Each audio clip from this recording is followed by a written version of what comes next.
Hi everyone, welcome to discussion section 0. My name is Andrea. I'm going to be one of the GSIs who's going to be doing our recorded discussion section every week. I'm really excited to have you here. We're going to be talking a little bit about the course overview just to begin with, but then we're going to get into some of the very first concepts we're seeing in this class, which are on uninformed search. So let's jump into the course overview. If you take a look at your discussion section worksheet, the first thing that we'd like you to sort of spend a few minutes thinking about is these 3 questions we laid out here. So what do you think AI is? What can AI do? And what do you want to learn from this course?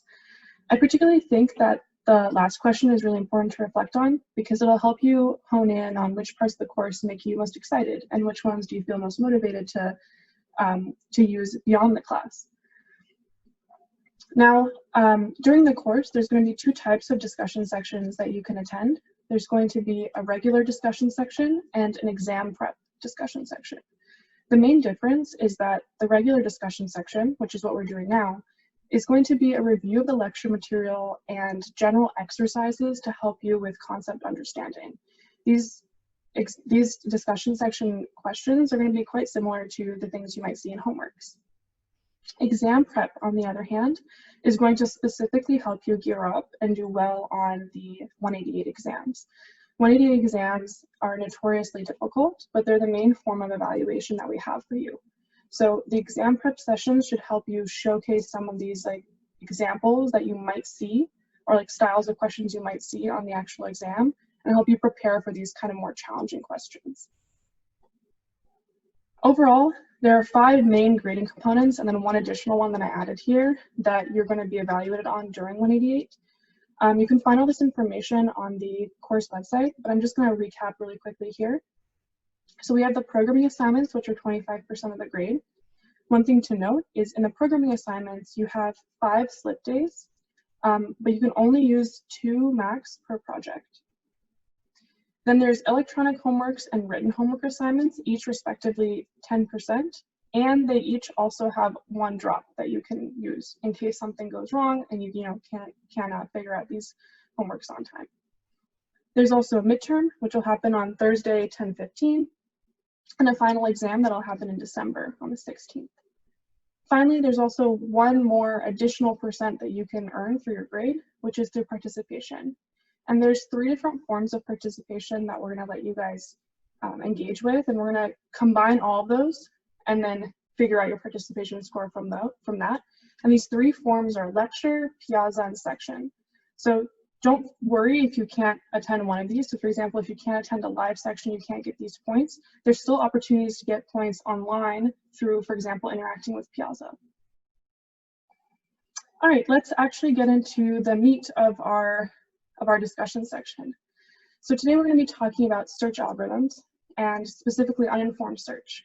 And this should be a review for many of you, but we're going to still go through it and actually write out explicitly how these search algorithms work by going through by hand and seeing how they operate on this example state space graph. So why is this called a state space graph? You can see that each of these circles here represents a node, which in here is going to capture some notion of state. So here we have these really simple notions of state, which are essentially just these sequences of letters, so A or C or D. But in general, these could represent, let's say, physical state. So let's say a position X, Y that your agent is moving around in on the plane. And there's also these edges that connect each of the states. This is going to tell us how we get to traverse through the graph. And there's one final component, which will come into play later in the section, which are these edge weights. I'm going to call them weights or costs. Essentially what they're doing is they're telling you how much does it cost the agent to go from start to A following this path. In this case, it's going to take them a cost of 2. The 3 algorithms we're going to look at today are going to be depth first search, breadth first search, and uniform cost search. And each of them are going to be operating a little bit differently. They're going to give us different paths through the graph. But we're going to go step by step through each of them. So let's take a look at depth first search at the very beginning. So I just copied over our graph here so we can have it for reference. And one thing I like to do is when running these algorithms, I like to maintain this table that keeps track of all of the nodes I have seen so far and I'm currently dealing with. And also I like to keep a list of the fringe. The fringe is going to be all of the nodes that I have that are connected to the nodes that I have already expanded. And we'll see how these things work in action in just a minute. So at the very beginning of an algorithm, like DFS, we don't currently have any node that we're looking at. So I'm just going to denote that with this dash. But our fringe, so the next possible nodes that we might want to look at and expand, is just going to be the start node, because that's where we always have to begin in our graph searches. And so I'm going to denote our fringe as just the node S to denote for start. And one other thing I'm going to do throughout all of these examples is write a small number underneath each of these nodes. In the case of DFS, this small number is going to represent the depth that I have traversed inside of the graph to reach this node. So let's just write this down. So this is depth to get to this node. And this is going to be important when we're deciding which node to grab from our fringe and expand next, because depth first search always wants us to prioritize the deepest nodes first. And so when we look at our fringe right now, since there's only one option, let's pop out S from our fringe and take it as our current node that we want to expand.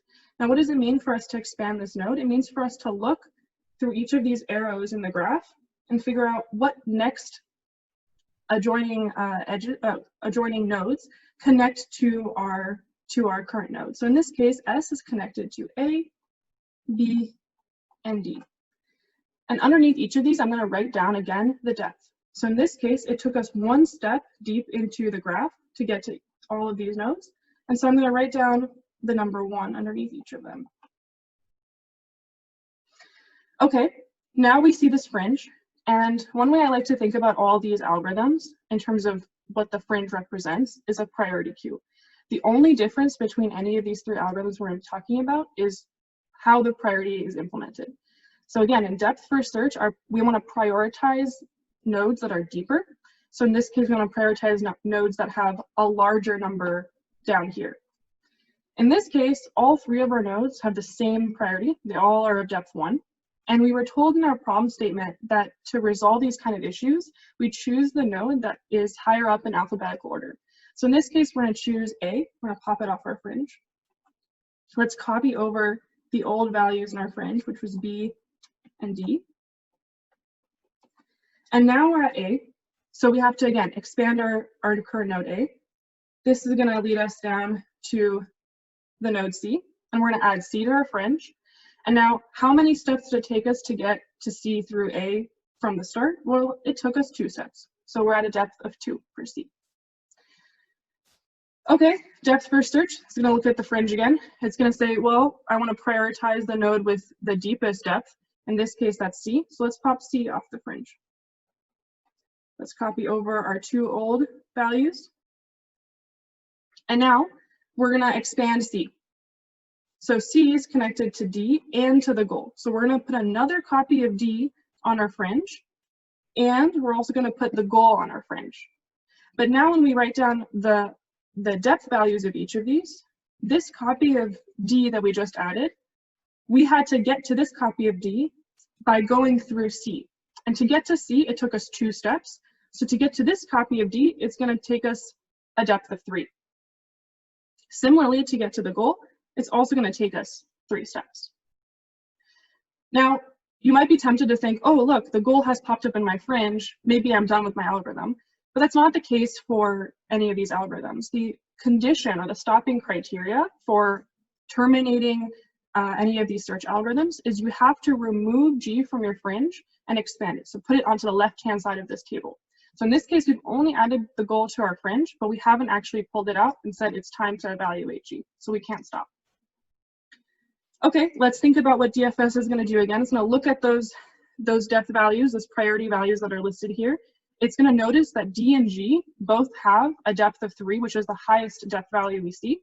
And so to break the tie between the two, we're going to choose the higher alphabetical order, which is going to be D.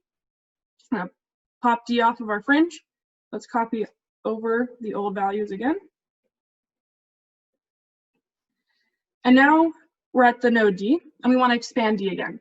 So D is only connected to G, so we're going to add another copy of G. And this time around, how many steps into the graph did we have to take to reach this copy of G? Well, we had to go through D, which took us 3 steps, and then we took 1 more step to get to this copy of G, so that's going to have a value of 4, a depth value of 4. All right, let's ask the same question that we always ask of our fringe, which is what's the next most deep node that we want to pop off of our fringe, and it's going to be this value of G with a depth of 4. So great. We've actually achieved our stopping criteria now because we've popped off G from our fringe, we've put it in our list of expanded nodes, and now to reconstruct the path that DFS gives us, we, in DFS case, just simply have to look at this sequence of expanded nodes. So in this case, the path is just S to A to C to D to G. Okay, great. Let's take a look at breadth first search. So I've copied over this notion of our table with the current and the fringe again. We're going to start out exactly the same with breadth first search, where we're not currently looking at anything. And our fringe is just going to be the start node with, again, a depth of 0. So that's what that 0 means, again, underneath the start state S. We're going to pop off S from our fringe. We're going to add in to our fringe A, B, and D, because these are each of our connected nodes. They each, again, have a depth of 1, because BFS, just like DFS, is only looking at the steps that you're taking through the graph. So we've, again, only taken 1 step to get to A, B, or D from the state S. But now, breadth first search is going to be doing a slightly different implementation of this priority queue of the fringe, where instead of prioritizing to pop off of this fringe the node that has the highest depth value, it's always going to want to take the one that has the lowest depth value. At the very beginning of the algorithm, not much looks different because still A, B, and D all have a depth value of 1. So we're going to break ties and take A one more time, copy over B and D, and then we're going to add to our fringe the node C with a depth of 2. Here's where we see our first difference from DFS. Where now, because we're prioritizing nodes with lower depth values, so we like these 2 values now, we like the value that B and D have because they each have 1, not 2, and we want to prioritize smaller depths first. Then we're going to pop off B next. Again, we're popping off B because B and D both have a value of 1, a depth of 1, and so we break ties using alphabetical order. So let's copy over our 2 nodes from before on our fringe. Now we're at B. Let's expand B. So B is connected to D. So we're going to add another copy of D. And this copy of D has a depth of 2. That's because we first went to B and then we got to this copy of D. So it took us 2 steps into the graph. All right, again, we're going to prioritize the lowest number of steps into the graph first. So that gives us this copy of D with a value of 1. We're going to copy over our C and D's from before. And so now we're at this copy of D. And we want to expand it again. Okay, so let's expand D. D is connected to the goal. Sorry for that handwriting. All right, so we're connected to the goal, and since it took us 1 step, so note that 1 down beneath the D. So that took us 1 step from the start to D. That means that to get to G from this copy of D, it's only going to take us 2 steps. So it's going to be taking us this path. Okay, that's the only node that we needed to add. So now if we look back at the list, we want to choose the next node on our fringe that has the lowest priority, or the lowest value down here. And that's going to be well, all of them are the same in this case. We're going to prioritize alphabetical order, so we're going to choose C. Now we have D and G from before. And so now we're at this node. C, who is C connected to? So C is connected to the goal and to D. So we're going to add 2 more copies of D and G to our fringe. But again, they're going to have different values associated with them because it took us different paths, it took us a different way through the graph to get to these copies of D and G. So how did we get to each of these copies of D and G? Well, in this case, since we're starting from C, that took us 2 steps. So that took us this way and then this way.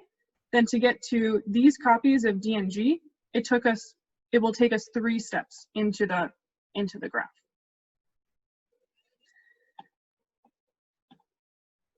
Okay, here we come up to an important issue. So now, breadth first search says let's take the next value or the next node on our fringe that has the lowest priority. So as we can tell, both D and G have the same lowest priorities. They both have a priority of 2, and in this case, we would break ties and want to choose D. Unfortunately, one thing that we need to keep in mind as we're running this algorithm is that in breadth first search, graph search, we can only expand a node once. So what I mean by this is if you look at this list of the nodes that we've already popped off the fringe and expanded, so this left-hand column, we already can tell that we've looked at D before. And so in this case, even though I might want to pop out D, I actually can't. And so what I'm going to do is I'm going to denote the fact that I can no longer pop off D from my fringe by sort of crossing it out here from my list. And that's because D here is going to be in something we call the closed set. That's the technical term. And in general, this list that you see here of all the nodes are going to be all these nodes that we've already seen, we've already visited and expanded, and we can no longer visit them again and pop them off the fringe. So since we eliminated this copy of D with a depth of 2, let's choose the only next option we can, which is going to be G with a value of 2. Okay, great. So actually we reached the goal. Now we might want to ask ourselves, how do we reconstruct this optimal path? And in the case of a breadth first search, it's a little bit more complicated than depth first search. But the way that we're going to do this is we're going to sort of backtrack. We're going to start at the goal, and we're going to look at this node. And we're going to say, okay, we're at the node G, and it has a depth of 2. The next thing I'm going to do is I'm going to look at the right-hand side. I'm going to look at the fringe list that I've seen so far. I'm going to find the first time that G with a depth of 2 was added to my fringe. And if I look, the first time it was added was here. And this corresponds to expanding the node D with a depth of 1. So that means that we had to get here to this D with a depth of 1 by going from the start. And then we took the step to go to the goal. I'm going to keep repeating this process. So I found D here with a depth of 1. And I'm going to look on the fringe again. And I'm going to find the earliest time that D with a depth of 1 was ever added to the fringe. And that's right here. So who had to be expanded to find D with a depth of 1? It's the start state. And so now to reconstruct the optimal trajectory through this graph, we can just find this sequence of going from S to D to G, and that's it. All right, let's take a look at the final search algorithm, uniform cost search. So uniform cost search, we're gonna, again, keep that list of current nodes that we're expanding, that fringe list. The only philosophical difference is now that instead of looking at the simple number of steps we're taking through the graph, when we're prioritizing which nodes to look at next, we're gonna actually take into account these numbers that are associated with each of these edges. So now, when I'm asking myself, how good is it to go according to a particular path in this graph, I need to ask myself, what's the cumulative cost I have to accrue when I'm traversing, for example, from start to A to C. And so in this little example that I just showed here, the cumulative cost would be 2 plus 4, because each of these weights tells me that even though I'm taking only 2 steps to the graph, taking these 2 steps in total is going to cost me 6. And uniform cost search is going to be prioritizing the shortest cost path throughout this entire graph. So let's actually start and run this by hand. It's going to look very similar at the very beginning. We're currently not evaluating any node. Our fringe is just the start state. And actually in this case, we also have a very similar looking beginning, because this number at the bottom here that I'm going to be tracking is going to be the cumulative cost to get to this node or state.